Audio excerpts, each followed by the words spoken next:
Today we have the 2018 Ford Fiesta. This vehicle was done just over 42,000 miles.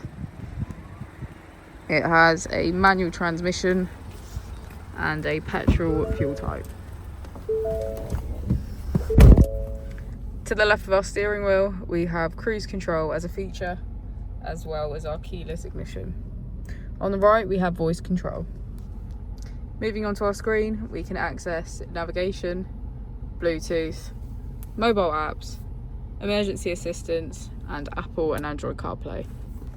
If we put the vehicle into reverse, we can see that it comes with a parking camera with rear parking sensors. Just below is our AC with heated seats on either side and our heated steering wheel in the middle.